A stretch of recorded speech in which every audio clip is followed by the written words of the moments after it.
जय हिंद दोस्तों, आप देख रहे हैं अध्ययन केंद्र। इस वीडियो के माध्यम से अभी हम पढ़ रहे हैं लुसेंट ऑब्जेक्टिव का बुक, जिसमें चल रहा है हमारा भारतीय इतिहास और उसका ये प्राचीन काल है, मीन्स प्रभुत्तर काल जिसको कहते हैं। और आज हम पढ़ेंगे मौर्य उत्तर या गुप्त पूर्व काल, मीन्स 185 ईस्वी पूर्व से लेकर 319 ईस्वी तक। तो चलो स्टार्ट करते हैं। पहला प्रश्न है यहाँ अपना, अंतिम मौर्य सम्राट बृहद्रथ की हत्या कर किसने सुग वंश की स्थापना की थी? पुष्यमित्र। यहाँ से दो प्रश्न आता है कि मौर्य सम्राट का अंतिम शासक कौन था? बृहद्रथ। और सुग वंश का संस्थापक कौन था? पुष्यमित्र। सुग वंश का स्थापना कब हुआ था? 185 ईसा पूर्व। पुष्यमित्र सुग मौर्य सम्राट बृहद्रथ के राजकीय सेना में किस पद पर आसीन था? ये सेनापति था। मीन्स मौर्य शासक बृहद्रथ का सेनापति कौन था? पुष्यमित्र, जिन्होंने सुग वंश का स्थापना किया। कण्व वंश के संस्थापक कौन थे? वसुदेव थे कण्व वंश के संस्थापक। सातवाहन या आंध्र सातवाहन वंश के संस्थापक कौन थे? सिमुक थे सातवाहन वंश के संस्थापक। ऑप्शन ए सही है। सातवाहनों ने पहले स्थानीय अधिकारियों के रूप में काम किया था मौर्य के अधीन। निम्नलिखित में से वह महानतम कुषाण नेता कौन था जो बौद्ध बन गया था? बाद में उन्होंने बौद्ध धर्म अपनाया, तो वो था कनिष्क। कुषाण काल के दौरान मूर्ति कला की गंधार शैली निम्नलिखित में से किसका मिश्रण था?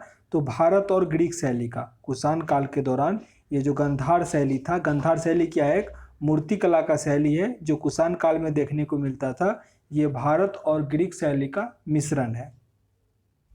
कनिष्क की राजधानी थी पुरुषपुर। Option A. पुरुषपुर निम्नलिखित में से किसका दूसरा नाम है? पेशावर का दूसरा नाम पुरुषपुर। चरक किसके राज्य चिकित्सक थे? चरक थे कनिष्क के दरबार के राज्य चिकित्सक कौन थे? चरक। तक्षशिला के प्रसिद्ध स्थल होने का कारण क्या था?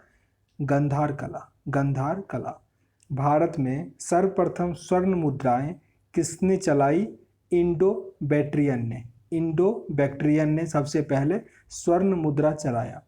किस संग्रहालय में कुषाण कालीन मूर्तियों का संग्रह अधिक मात्रा में पाया जाता है? मथुरा संग्रहालय। निम्नलिखित में से किसने सोने की सर्वाधिक शुद्ध सिक्के जारी किया? कुषाण। Option number A. सातवाहनों के समय में मुद्रा सर्वाधिक किस धातु के बने हुए थे?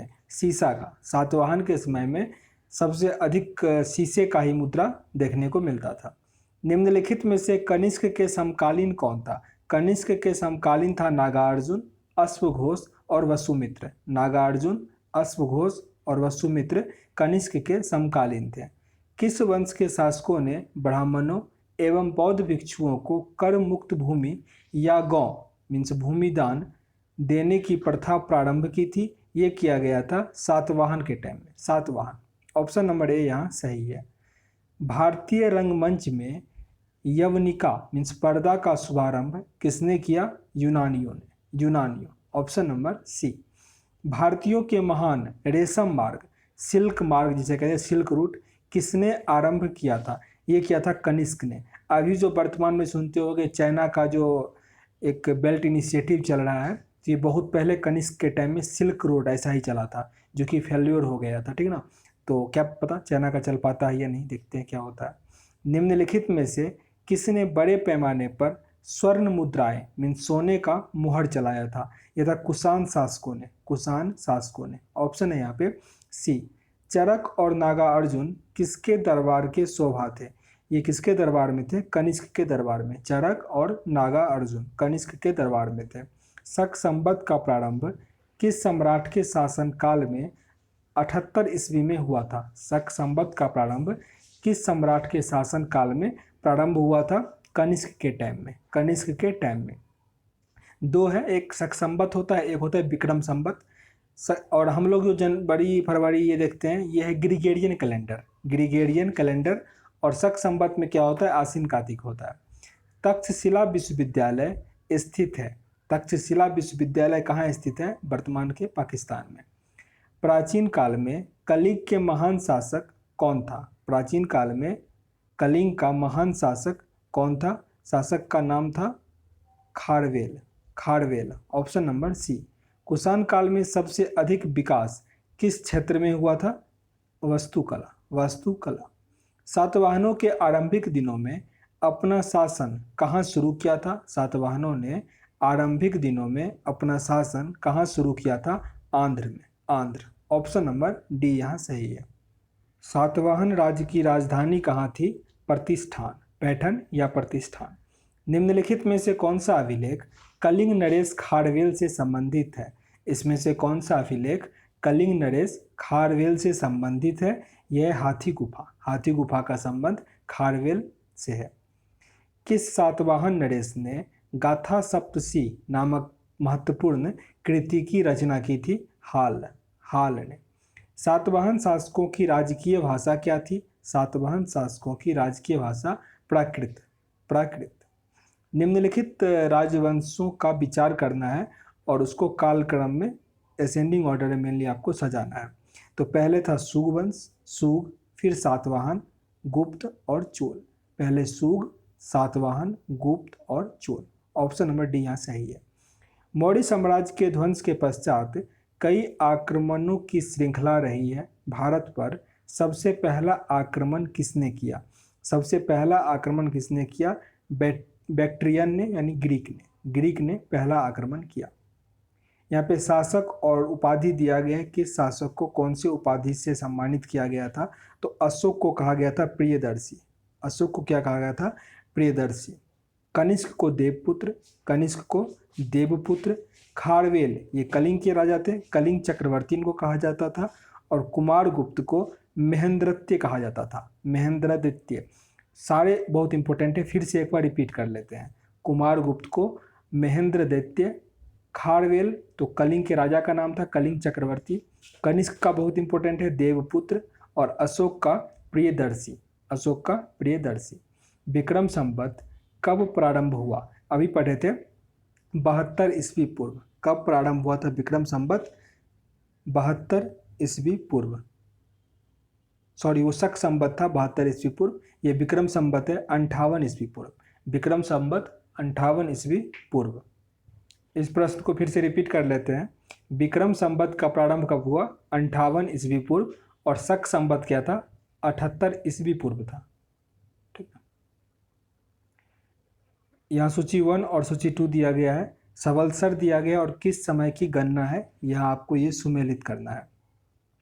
विक्रम संवत्सर 58 ईस्वी पूर्व।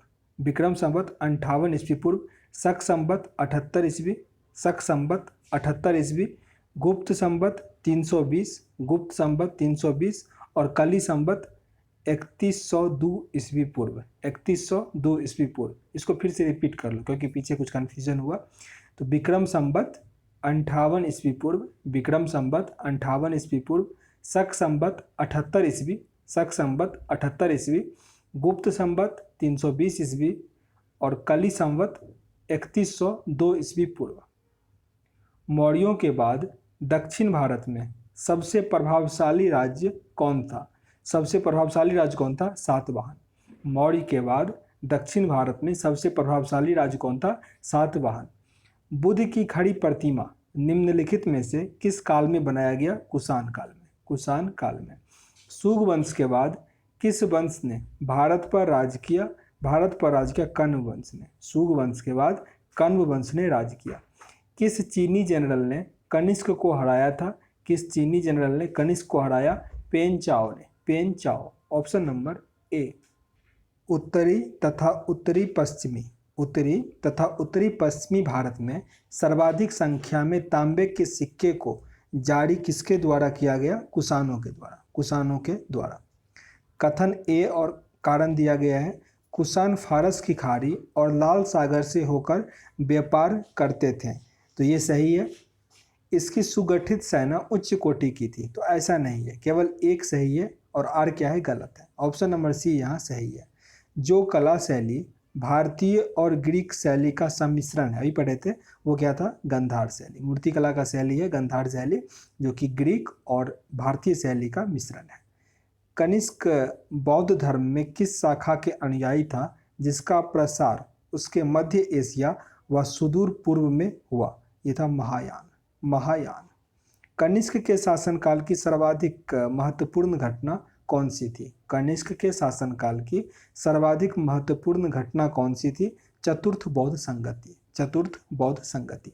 प्राचीन भारत का महान वैयाकरण पतंजलि किसका समकालीन था? ये समकालीन था पुष्यमित्र सूक्त का। पुष्यमित्र सूक्त का। सर्वप्रथम भारत में विशुद्ध संस्कृत भाषा में लंबा अभिलेख किस राजा द्वारा जारी किया गया था? शक राजा रुद्रदमन के द्वारा। शक राजा रुद्रदमन के द्वारा।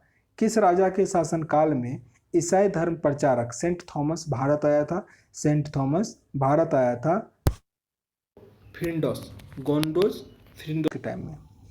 किस कुषाण शासक ने सर्वप्रथम स्वर्ण मुद्रा जारी किया था? स्वर्ण मुद्रा जारी किया था वासिष्क के टाइम में। किस वंश के शासकों ने छत्रप प्रणाली का प्रयोग किया? छत्रप प्रणाली का प्रयोग शकों के द्वारा किया गया था। शकों के द्वारा। मुक्तिदाता या त्रातार की उपाधि किस वंश के शासकों ने धारण किया? शक वंश के शासकों ने। शक वंश के शासकों ने। प्राचीन काल में भारत पर आक्रमणों के संबंध में सही मीन्स कालक्रम आपको अरेंज करना है। तो पहले यूनानी, फिर शक और फिर कुषाण। यूनानी, शक, कुषाण। भारत में प्रथम बार सैनिक शासन मीन्स मिलिट्री गवर्नमेंटशिप व्यवहार में किसके द्वारा लाया गया था? ये लाया गया था ग्रीकों के द्वारा। ग्रीकों के द्वारा। ईसा पूर्व दूसरी सदी के प्रारंभ में उत्तरी अफगानिस्तान में स्थापित भारत यूनानी राज्य इसमें से कौन सा था? बैक्ट्रिया। बैक्ट्रिया। चार धातु सोना, चांदी, तांबा एवं सीसा में बनने वाले सिक्के को क्या कहा जाता था? करसापन। करसापन। सर्वप्रथम रोम के साथ किन लोगों ने व्यापार प्रारंभ किया? रोम के साथ व्यापार हुआ तामिलों और चेरों का। तामिल एवं चेरों का। मौर्योत्तर कालीन प्रमुख बंदरगाह में कौन असत्य है? मीन्स ये कोचीन उस टाइम में नहीं था, जबकि बाड़बेकम, अरिकामेडू और बेरीगाजा ये सब मीन्स मौर्योत्तर कालीन प्रमुख बंदरगाह थे। निम्नलिखित में से किस स्थान को पेरिप्लस ऑफ द एरिथ्रियन सी में पेडुके नाम से संबोधित किया गया? ये किसको? अरिकामुडे को। अरिकामेडू को। मौर्य उत्तर काल में किसने भारत के हिंदी यूनानी राज्य की स्थापना की थी? डेमेट्रियस। डेमेट्रियस का युद्ध भी हुआ था। डेमेट्रियस ने ही मौर्य उत्तर काल के बाद हिंदी यूनानी राज्य का स्थापना किया था। निम्नलिखित में से किसने अपने जीवन के उत्तरार्ध में अपने पुत्र के हाथों में सत्ता सौंपकर बौद्ध भिक्षु हो गया था? ये किसने किया था? मिनार्डकर ने। सॉरी, फिर से रिपीट करते हैं इसको। मिनार्डर ने क्या किया? अपना सत्ता अपने पुत्र को सौंपकर बौद्ध भिक्षु बन गया। मिनार्डर। कुषाणों का संबंध था। कुषाणों का संबंध चीन के यूची जनजाति से। चीन के यूची जनजाति से। निम्नलिखित में से कौन कनिष्क के बौद्ध होने के लिए उत्तरदायी था? कनिष्क के बौद्ध होने के लिए कौन उत्तरदायी था? अश्वघोष। अश्वघोष। यहाँ पे आपको मिलाना है मीन्स कौन किसके नाम से सुमेलित करना है। यहाँ पे मीन्स किसका वही नाम है, ठीक ना। Indo Greek. इंडो ग्रीक का संबंध किससे हो जाएगा? हिंद यवन। इंडो ग्रीक हिंद यवन को कहा जाता था। शक सिथियन को और पार्थव पहलव को। पहलव को मीन्स पार्थव को पहलव कहा जाता था, शक सिथियन को और इंडो ग्रीक को हिंद यवन। हिंद यवन। राज्य और उसकी राजधानी दिया गया, फिर से सुमेलित ही करना है। सुग की राजधानी विदासा, चेंदी वंश का राजधानी कलिंग, सातवाहन का प्रतिष्ठान या पैठन और कुषाण वंश का पुरुषपुर या पेशावर। रोमन साम्राज्य के अनुसार किस वंश के शासकों ने केसर की उपाधि धारण की थी? रोमन साम्राज्य के अनुसार किस वंश के शासकों ने केसर वंश की उपाधि धारण की थी? मीन्स केसर की उपाधि धारण की थी कुषाण वंश के शासकों ने। कुषाण वंश के शासकों ने। निम्नलिखित में से किसका निर्माण सुग काल में हुआ था?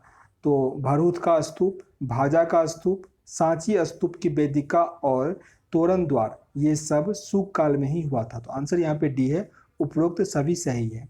सातवाहन नरेश हाल के समकालीन गुणाढ्य के किस प्राकृतिक ग्रंथ की रचना की थी? किस प्राकृतिक ग्रंथ का रचना किए थे? बृहद कथा। निम्नलिखित कथनों पर विचार करना, इसमें से कौन सा सही है? तो बोध गया में शशांक ने बोधि वृक्ष को काट दिया था, बस यही सही है। बोध गया में शशांक ने बोधि वृक्ष को काट दिया था। ऑप्शन नंबर यहाँ पे डी था, केवल मीन्स ऑप्शन नंबर डी था यहाँ पे, केवल 3 सही है। निम्नलिखित में से किस अभिलेख में चंद्रगुप्त मौर्य और अशोक दोनों का उल्लेख किया गया है? किस अभिलेख में चंद्रगुप्त मौर्य और अशोक दोनों का उल्लेख है? स्कंदगुप्त के जूनागढ़ अभिलेख। जूनागढ़ अभिलेख बस याद रखो। प्राचीन भारत में निम्न में से किस एक ने नियमित रूप से सोने के सिक्के चलाए? नियमित रूप से सोना का सिक्का चलाया कुषाण ने। कलिंग नरेश खारवेल किस वंश के संस्थापक थे? खारवेल जो कलिंग का नरेश था वो किस वंश के संस्थापक थे? चेदी वंश के। चेदी वंश से संबंधित थे, संस्थापक नहीं थे। प्राचीन भारत के देश की अर्थव्यवस्था में अत्यंत महत्वपूर्ण भूमिका निभाने वाली श्रेणी संगठन के संदर्भ में निम्नलिखित में से कौन सा कथन सही है? तो यहाँ पे 2 और 3 सही है। मीन श्रेणी ही वेतन, काम करने के नियमों, मानकों और कीमतों को सुनिश्चित करती थी। श्रेणी का अपने सदस्यों पर न्यायिक अधिकार होता था। तो 2 और 3 क्या है यहाँ पे सही है, आंसर अपना सी बनेगा। टोटल 71 प्रश्न थे वो मैंने कंप्लीट किया। उम्मीद करते हैं यहाँ से कुछ सीखने का मौका मिला होगा। सेशन अगर अच्छा लगा हो तो लाइक कीजिएगा, शेयर भी कर दीजिएगा, चैनल पर नए सब्सक्राइब भी कर लीजिएगा। पसंद ना आया हो डिसलाइक भी कर सकते हैं, पर कारण जरूर बताइएगा ताकि वीडियो को इम्प्रूव कर सकें। मिलते हैं नेक्स्ट वीडियो में, तब तक के लिए जय हिंद।